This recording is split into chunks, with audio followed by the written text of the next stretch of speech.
اللہ اللہ اللہ ذکر مبارک چل رہا ہے اپنی والے آقا مدنی مولا جناب محمد صلی اللہ تعالی علیہ وسلم کا مہینہ بھی ربیع الاول کا ہے اور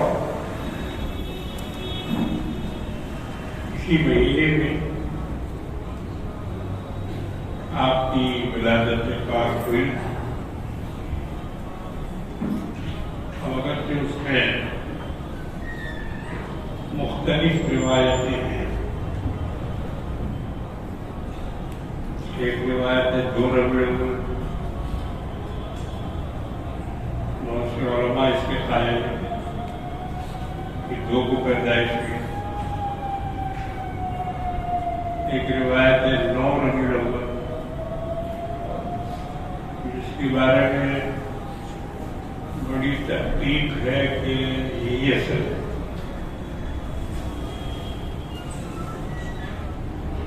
ایک بہت بڑے عالم دین اور جسٹس اپنے دور کے مولانا سید سلمان منصور پوری رحمۃ اللہ علیہ، انہوں نے 3 جلدوں میں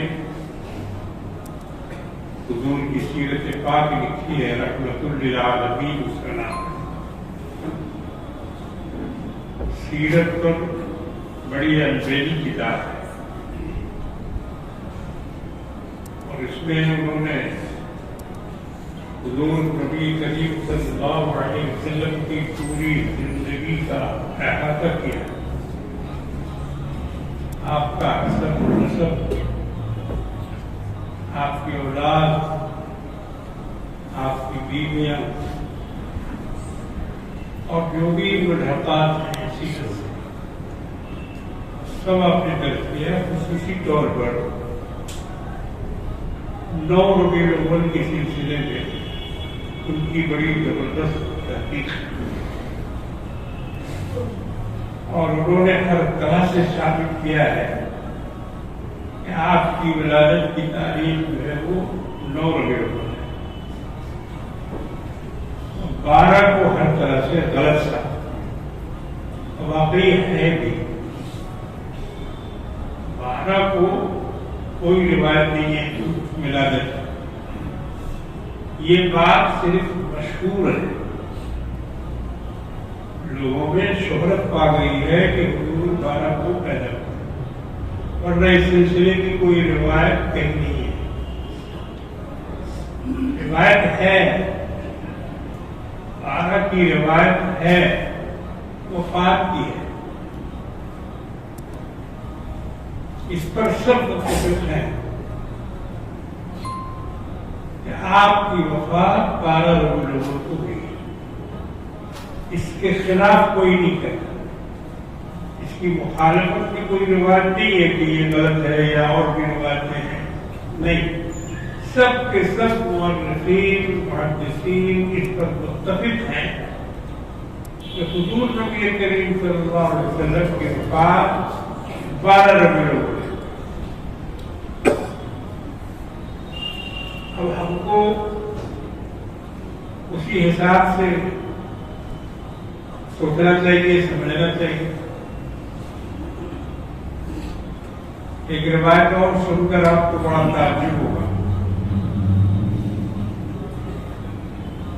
جنہیں ہم لوگ پیران پیر غوث پاک سیدنا عبد القادر جیلانی رحمۃ اللہ علیہ کہتے ہیں،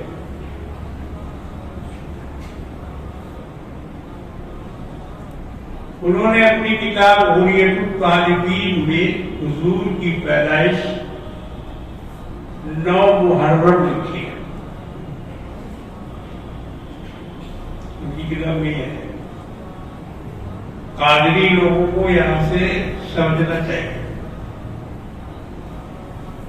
ان کے پیر نے، ان کے مرشد نے، ان کے بڑے نے ربیع الاول مانا ہی نہیں،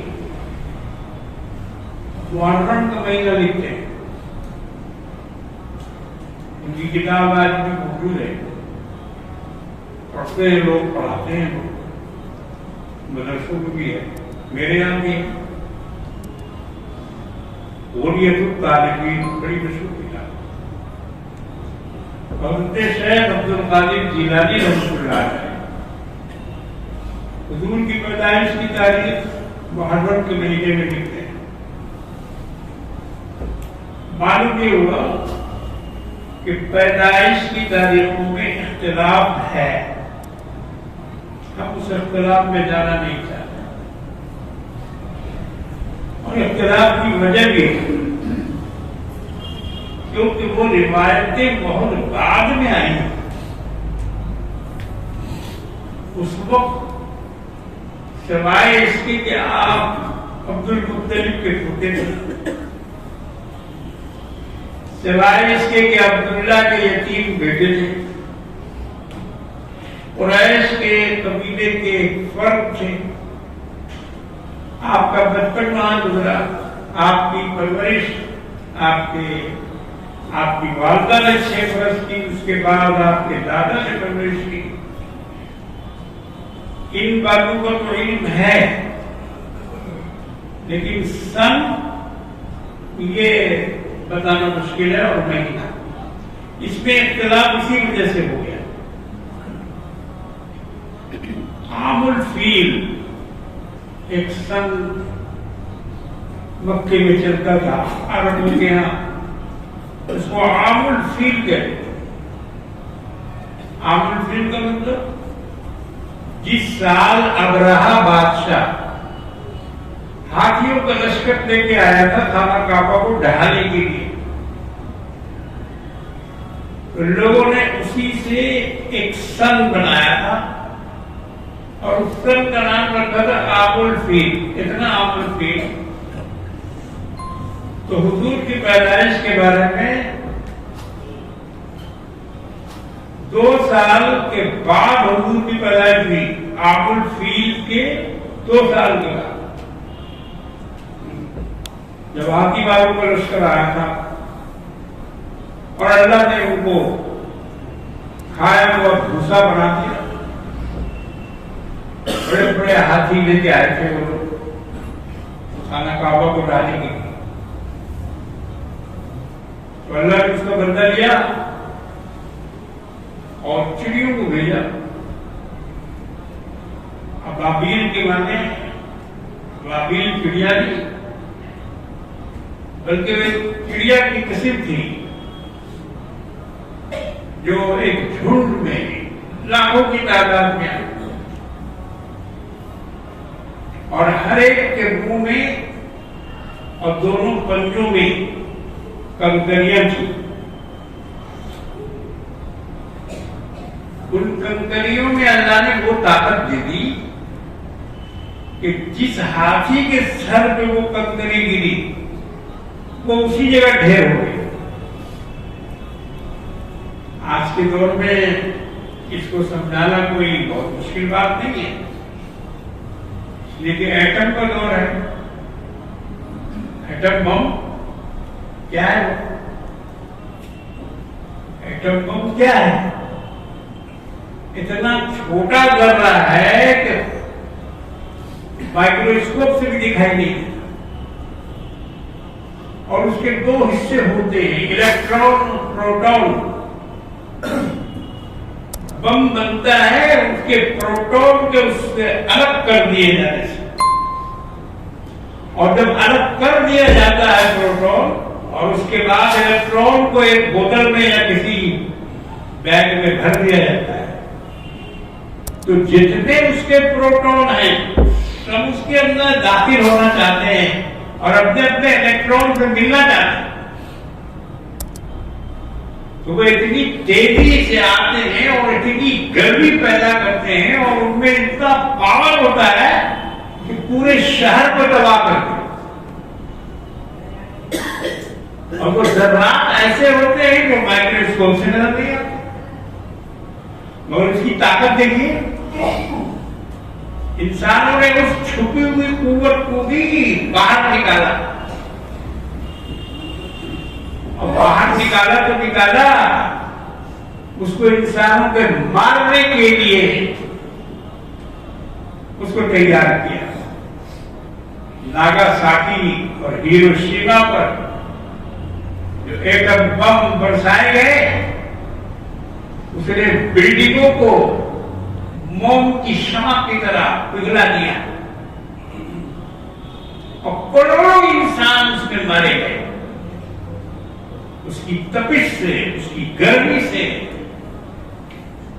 اور اس کے اثرات سے کوئی اپاہج ہو گیا، کوئی لنگڑا ہو گیا، کوئی اندھا ہو گیا، کوئی لولا ہو گیا، اور صرف اتنا ہی نہیں بلکہ اس کے بعد بھی جو بچے پیدا ہوئے جو اپنی ماؤں کے پیٹ میں تھے، وہ سب اپاہج اور لنگڑے لوڑے پیدا ہوئے۔ کتنی بڑی تباہی انسانوں کے اپنے ہاتھوں کی بنائی۔ اللہ نے جس فوج کو بھیجا اور ان کے پاس جو ایٹم بم تھا، وہ ہاتھی والے وہاں کہاں ٹھہر سکتے تھے؟ اسی لیے اللہ نے قرآن کو اس کا تذکرہ کیا۔ آپ نے دیکھا نہیں، آپ نے سنا نہیں، لن تر کیف فعل ربک باصحاب الفیل، آپ نے معلوم کیا کہ ہاتھی والوں کے ساتھ ان کے رب نے کیا سلوک کیا؟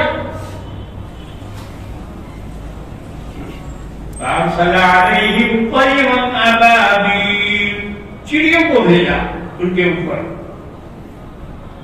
اللہ جس سے چاہے تھا، اس کا حکم چلتا ہے، اس کا آرڈر چلتا ہے، وہ اپنے اصول اور ضوابط کا پابند نہیں ہے، اس کو کبھی توڑتا بھی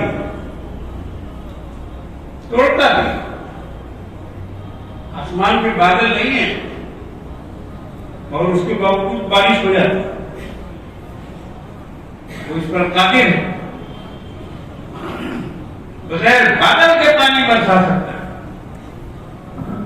اس کو کہتے ہیں قانون بالائے قانون۔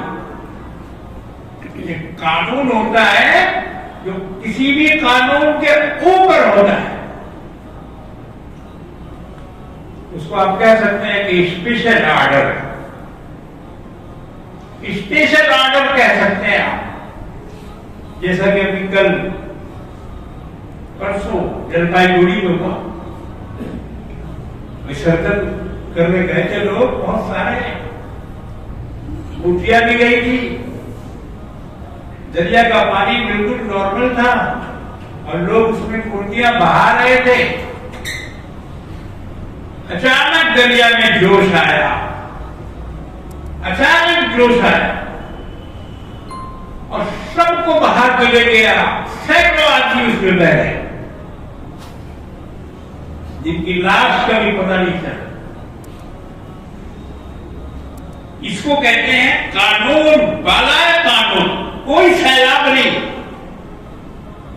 کوئی سیلاب نہیں، کوئی وجہ نہیں، نارمل دریا ہے، نارمل بہ رہا ہے، سب لوگ خوشی خوشی وہاں جمع ہیں، کھڑے ہیں اور اپنا کام کر رہے ہیں۔ کسی کو پتہ نہیں تھا کہ اچانک اس دریا میں ابال آ جائے گا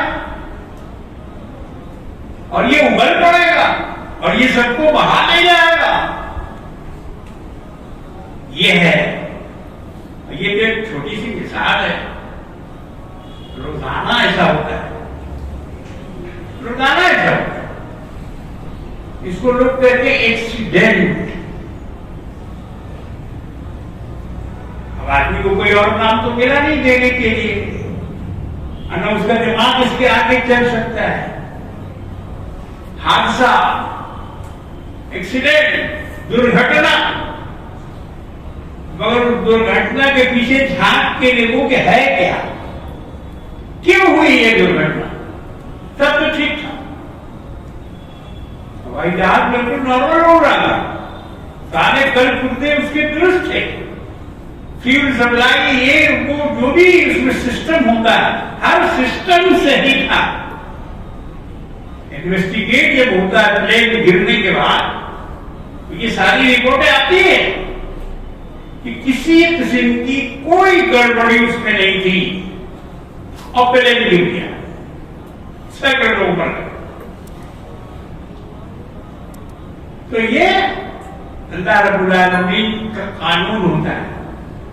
تو عام الفیل ایک ایسا انوکھا واقعہ تھا عرب کا کہ لوگوں نے اس سے اپنی تاریخیں جوڑ لی اور اس کو اپنا ایک سن بنا. عام الفیل نبی کریم صلی اللہ علیہ وسلم سن 2 عام الفیل میں پیدا ہوا. یہ تو معلوم ہے, لیکن مہینے میں اور مہینے کی تاریخ میں اختلاف, دن میں اختلاف نہیں ہے. کس دن پیدا ہوا؟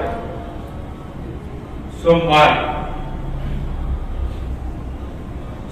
کے دن. اور خود حضور نبی کریم صلی اللہ علیہ وسلم نے اس کو فرمایا.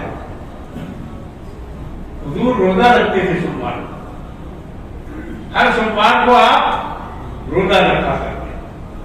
آج بھی عرب میں سوموار اور جمعرات کا روزہ رکھا جاتا ہے. سنو, ان کی بہت ہم لوگ مذمت کرتے ہیں. عرب لوگ نماز نہیں پڑھتے ہو, داڑھی نہیں رکھتے ہو, ایسا نہیں کرتے. وہاں سے عمرہ کر کے حج کر کے آ کے وہاں کی قیمت کرتا ہے, ان کی برائیاں بیان کرتا ہے اور ان کو بے دین ثابت کرتا ہے. کون؟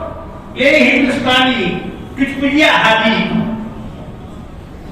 یہ ٹچپڑیا آ کے وہاں کے لوگوں کی شکایت کرتا ہے اور اس کو معلوم نہیں ہے کہ ان کا طرز عمل سرکار دو عالم صلی اللہ علیہ وسلم کی طرز عمل کے مطابق ہے. بہت سے معاملے میں وہ پھسل گئے ہیں اور دنیا ان پر غالب آ گئی ہے, لیکن پھر بھی ان کے اندر کا جو اسلام ہے وہ ظاہر ہوتا رہتا ہے. آپ کے یہاں شاید کوئی آدمی ہوگا سینکڑوں میں 2-4 جو سوموار اور جمعرات کا روزہ رکھتا ہو. مسجد نبوی میں باقاعدہ افطار کے لیے دسترخوان لگتا ہے, ایسے جیسے رمضان میں لگتا ہے. جو چاہتے ہیں ان سے پوچھو, اور موقع ملے تو تم بھی شریک ہو اس میں. اگر عمرہ میں جانا ہو یا حج میں جانا, اس میں شرکت کرو. روزہ رکھ کے دیکھو وہاں سوموار کے دن اور جمعرات میں افطاری کا بڑا اہتمام ہوتا ہے, مکے میں بھی اور مدینے میں بھی, دونوں جگہ. تو یہ تو طے ہے کہ پیدائش کا دن سوموار تھا. لوگوں نے پوچھا کہ یا رسول اللہ صلی اللہ علیہ وسلم, آپ ہر سوموار کو روزہ رکھتے ہیں, اس کی کیا وجہ ہے؟ اللہ ان صحابہ پر رحمت کرے کہ جنہوں نے پوچھ کر دین کو ہم تک پہنچایا. اگر وہ نہیں پوچھتے تو ہم کو کچھ نہیں معلوم. سوال کرتے تھے, یا رسول اللہ یہ کیا ہے, یہ کیا, یہ کیوں ہے, یہ کیسے ہے, سوال کیا کرتے تھے. تو سوال کیا کہ آپ ہر سوموار کو روزہ کیوں رکھتے ہیں؟ اس کی وجہ حضور نے فرمایا کہ آج کے دن میں پیدا ہوا ہوں, یہ میری پیدائش کا دن ہے, یہ میری پیدائش کا دن ہے, اور اسی کے شکریہ میں روزہ رکھتا ہوں. کلیئر کر دیا حضور نے. اب جو لوگ عید مناتے ہیں اس روز وہ اچھی طرح سوچ لیں کہ عید کے دن روزہ ہے. عید عید کے دن روزہ نہیں ہے، اور اگر روزہ ہے تو پھر عید نہیں ہے. عید کے دن روزہ نہیں، اور اگر روزہ ہے تو عید نہیں. تو اللہ کے رسول نے روزہ رکھ کے یہ بتانے کی کوشش کی ہے کہ آج کا دن عید نہیں ہو سکتا. اب جو لوگ عید منا رہے ہیں وہ سوچیں، غور کریں اس پر. یہ تو ایک فرضی عید ہے، زبردستی کی عید ہے، بناوٹی عید ہے، منمانی عید ہے. اس کا نہ شریعت میں ثبوت، نہ حدیث میں ثبوت، نہ قرآن میں ثبوت. باتیں بہت بناتے ہیں لوگ، بہت بڑھاڑتے ہیں لوگ، کہتے ہیں کہ اللہ نے میلاد پڑھا،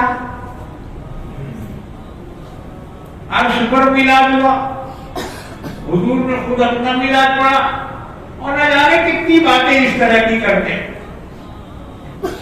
اور یہ سب بے سر پیر کی باتیں ہیں، اس کا کوئی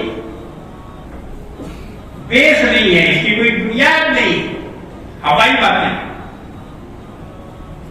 قرآن سے ثابت کرتے ہیں عید میلاد النبی، مگر وہ بھی ایسے ہی ہے.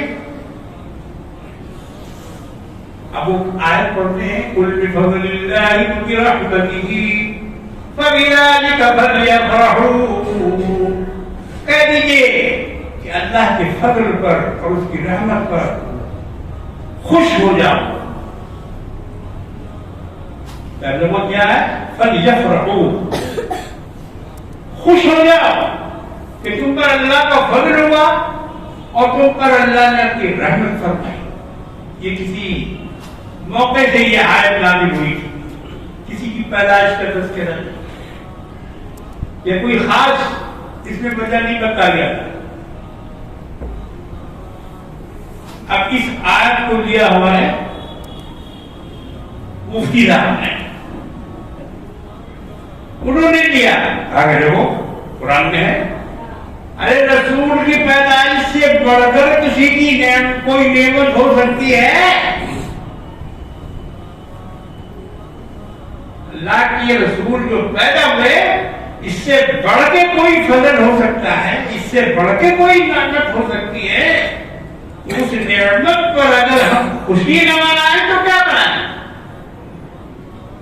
دیکھو کیسا لنگڑی ماری ہے. اللہ نے فرمایا کہ خوش ہو جاؤ، اور وہ کہتے ہیں خوشی مناؤ. کتنا فرق ہے؟ لفظ ذرا سا ہے مگر فرق کتنا ہو گیا. خوش ہونے کے خدا کہہ رہا ہے، منانے پر نہیں کہہ رہا ہے. بڑی جائے خدا نے یہ نہیں کہا کہ خوشی مناؤ، جھنڈی لگاؤ، راستے میں اچھلو کودو ناچو، یہ نہیں کہا خدا نے. مگر اس کو اس طرح سے گھما دیتے، لفظ کا ذرا سا پھیر کر دیتے. خوشی اللہ نے فرمایا کہ تم کو اس فضل پر، اللہ کی اس نعمت پر خوش ہونا چاہیے. یہ مطلب ہے خدا کے کہتے، مگر یہ نہیں کہ خوش ہو کر اور ڈنڈا جھنڈا لے کے باہر نکل، شور مچاؤ، اتھل بازی کرو. آپ دیکھیں گے پرسوں اتوار کے دن میں تو اس کو سیکنڈ اکھاڑا کہتا ہوں. ایک اکھاڑا والوں میں نکلتا ہے، یہ دوسرا اکھاڑا تارا میرے بول کو نکلتا ہے. اس میں بھی وہی سب ہوتا ہے. اگرچہ تازیہ نہیں ہوتا مگر اس کی جگہ پر اور دوسری چیزیں شامل کر دی گئی. اونٹ، گھوڑا، ہاتھی، گنبد خضرا کا ماڈل، کعبہ کا ماڈل بڑے بڑے کاغذ پر اور بورڈ پر بنا کر اور اس کو گاڑیوں میں سجا کر وہ بھی نکلتا ہے. اکھاڑا ہی تو ہوا. سیکنڈ اکھاڑا میں کہتا ہوں اس کو. مگر لوگوں کا ایک عجیب حال ہو گیا. یہ 10 سال 12 سال کی بات ہے, اس سے پہلے کچھ نہیں تھا, اس سے پہلے کچھ نہیں تھا. اس دن کو کہا جاتا تھا 12 وفات. جو آپ میں عمر دراز لوگ ہیں, 50 سے اوپر کے جو لوگ ہیں, وہ جانتے ہیں کہ ہر جگہ اس کو 12 وفات کہا جاتا تھا, لکھا جاتا تھا. کہیں عید نہیں تھی, کہیں عید نہیں کہا جاتا تھا اس کو. مگر ابھی کے زمانے میں یار لوگوں نے ایک عید رکھی اور سارا کام عید کی طرح کرتے ہیں. میرے بزرگوں اور دوستوں, قومیں اسی طرح سے تباہ ہوتی ہیں. اب بعض لوگ آپ سے کہیں گے کہ ارے بھائی منانا منع بھی تو نہیں ہے جی, منع بھی نہیں. دیکھو کیا دلیل ہے.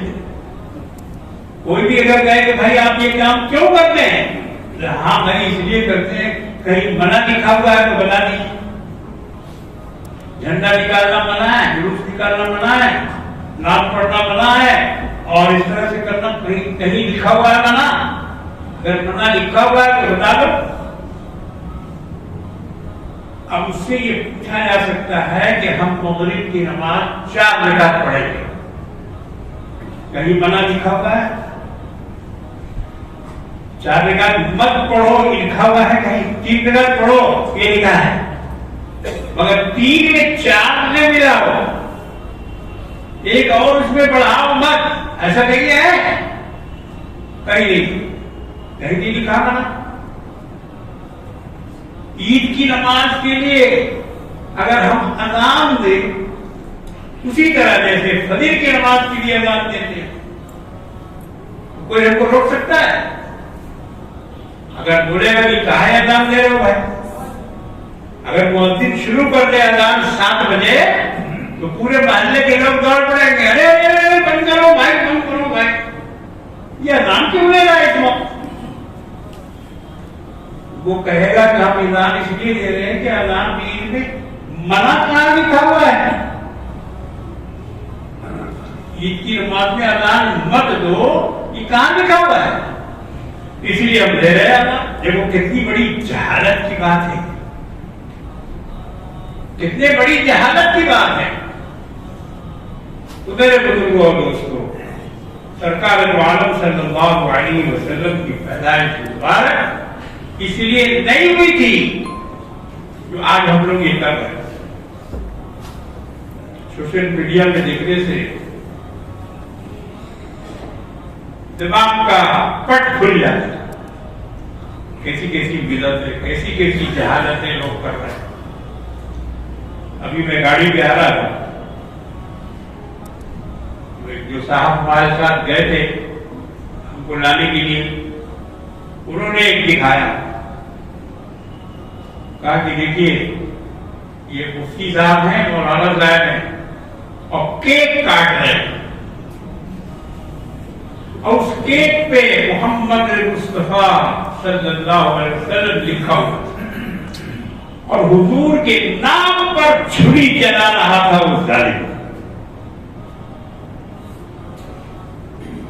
اب اس پگڑی اور اس ٹوپی کو کیا کہو, لوگ دھوکہ کھا جاتے ہیں, امامہ سے دھوکہ کھا جاتے ہیں, لمبا کرتا سے دھوکہ کھا جاتے ہیں, نام سے دھوکہ کھا جاتے ہیں. ایسے جعلی لوگ اپنے نام کے آگے پیچھے 10 قسم کے القاب لگا لیتے ہیں, کوئی ٹیکس تو ہے نہیں اس پر, نام کے آگے پیچھے کوئی ٹیکس نہیں ہے.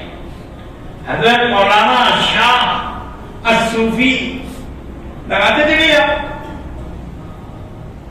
ابھی کل ایک صوفی کو ہم نے دیکھا پورا پوجا پنڈال میں کھڑا ہوا ہے.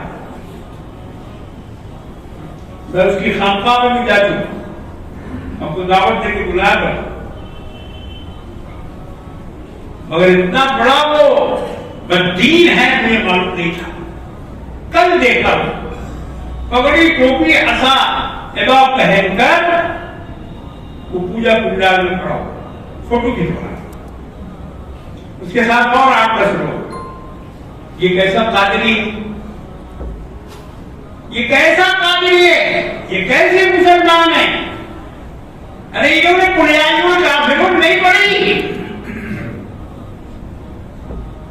اللہ نے پہلے فیصلہ فرما دیا، پہلے فیصلہ فرما دیا، دروازہ بند کر دیا شرک کا.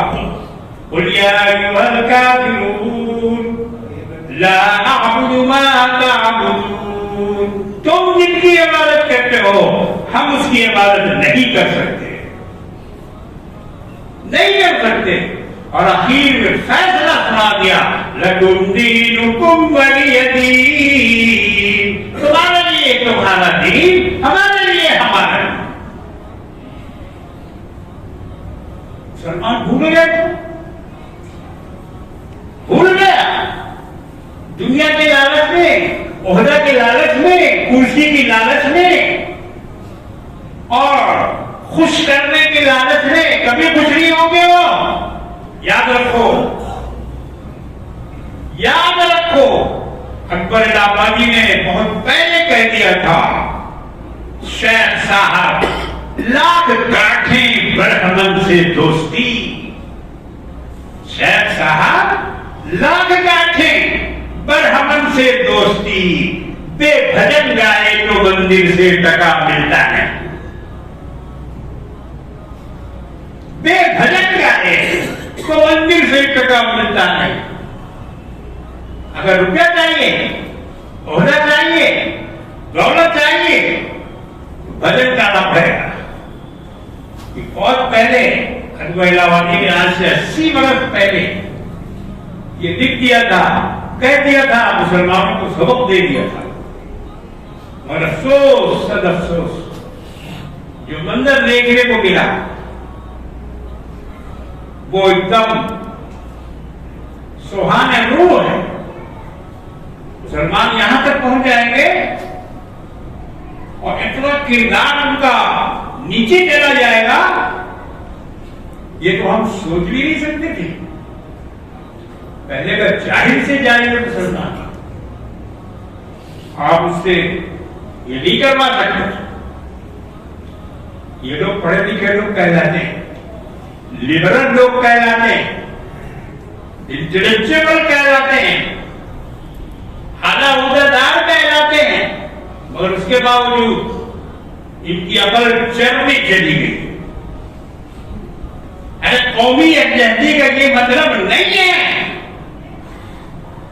کہ تم ہمارے مذہب پہ چلو اور ہم تمہارے مذہب پہ چلو. ایسا نہیں ہے. اس کو لبرلزم نہیں کہتے، یہ نیشنلزم نہیں ہے کہ تم ہماری پوجا کرو اور ہم تمہاری عبادت کریں. یہ نہیں، الٹا مطلب نکالا. لبرلزم کیا ہے کہ تم اپنی عبادت کرو، ہم اپنی عبادت کریں، نہ ہم تم کو ڈسٹرب کریں اور تم ہم کو ڈسٹرب کریں. یہ ہے قومی یکجہتی. یہ قومی یکجہتی ہے کہ ایک جگہ پوجا ہو رہی ہے اور دوسری جگہ نماز ہو رہی ہے. اس کو کہا جائے گا قومی یکجہتی. پوجا والے نماز پڑھ رہے ہیں اور نماز پڑھنے والے پوجا کر رہے ہیں. یہ نہیں، یہ تو گڑبڑ ہے. ایسی عبادت نہیں ہوتی، ایسی قومی یکجہتی نہیں ہوتی. لوگوں کو سمجھداری سے کام لینا چاہیے.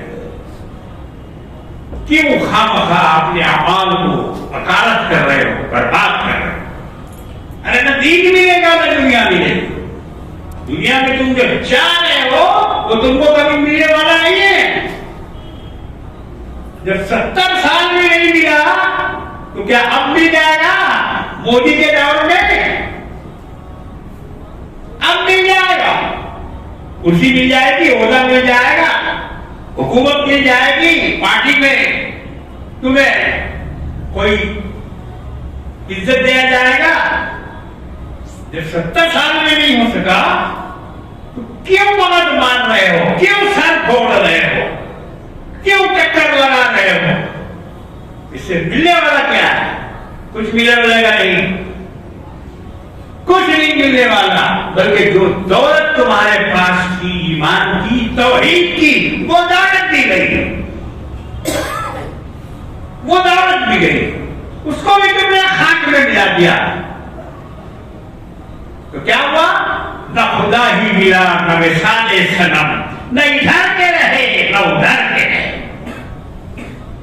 دونوں گیا ہاتھ سے۔ کتنی بدبختی کی بات ہے، لوگوں کو اس پر غور کرنا چاہیے۔ تعاون کا جہاں تک حق ہے، تعاون کی جہاں تک بات ہے، تعاون کر سکتے، بھیڑ ہے پانی پلائیے، کچھ ناشتہ ریفریشمنٹ ہے دیجیے، یہ انسانیت ہے، یہ انسانیت ہے۔ انسانیت کو کبھی اسلام نے منع نہیں کیا۔ کام آؤ، ایک دوسرے کے کام آؤ، خدمت کرو، انسانیت کو جہاں ضرورت ہے، اس سے اسلام نے منع نہیں کیا۔ مگر جہاں تک ایمان کو بیچنے کا تعلق ہے اور جہاں تک اللہ کے ساتھ کسی اور کو ملانے کا تعلق ہے، اس کے لیے تو اللہ رب العالمین نے جگہ جگہ قرآن میں بہت سختی کے ساتھ روکا اور بہت سختی کے ساتھ منع کیا۔ میرے بزرگوں دوستوں، کبھی والے آقا جناب محمد رسول اللہ صلی اللہ تعالی علیہ وسلم عرب میں یہی پیغام لے کے آئے تھے، ایک اللہ کو مانو، ایک اللہ کی پرستش کرو، اس کے ساتھ کسی کو شریک مت کرو، یہی پیغام تھا اسلام کا۔ آج قرآن کو آپ اگر پڑھیں گے تو شاید قرآن کا کوئی صفحہ ایسا ہوگا کہ جس میں توحید کا بیان نہیں کیا گیا۔ ایک اللہ کی وحدانیت، لا الہ الا ہو، قل حسبی اللہ لا الہ الا ہو علیہ توکلت وہو رب العرش العظیم۔ جگہ جگہ آپ کو یہ ملے گا اور اس کی مذمت ملے گی جو دنیا میں ہو رہا ہے۔ اللہ تعالیٰ فرماتے ہیں نبی کریم صلی اللہ علیہ وسلم کی گواہی، وقال ربكم ادعوني استجب لكم، کہیے ہمارے بندوں سے کہ پکارو مجھ کو، میں تمہاری پکار سنوں گا، میں تمہاری پکار سنوں گا، میں تمہاری دعائیں قبول کروں گا۔ کیا مانگتے ہو مانگو۔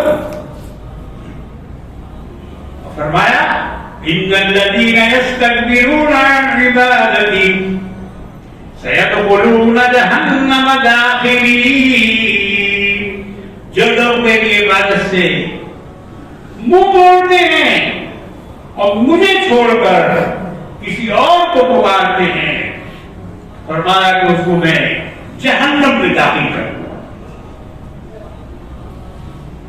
مسجد کے بارے میں اللہ نے فرمایا وَأَنَّ الْمَسَاجِدَ لِلَّهِ فَلَا تَدْعُوا مَعَ اللَّهِ أَحَدًا، یہ مسجدیں ہمارا گھر ہے، ہمارے سوا یہاں کسی کو نہ پکارو، کسی کو نہ پکارو، اگر پکارو تو صرف ہمیں پکارو۔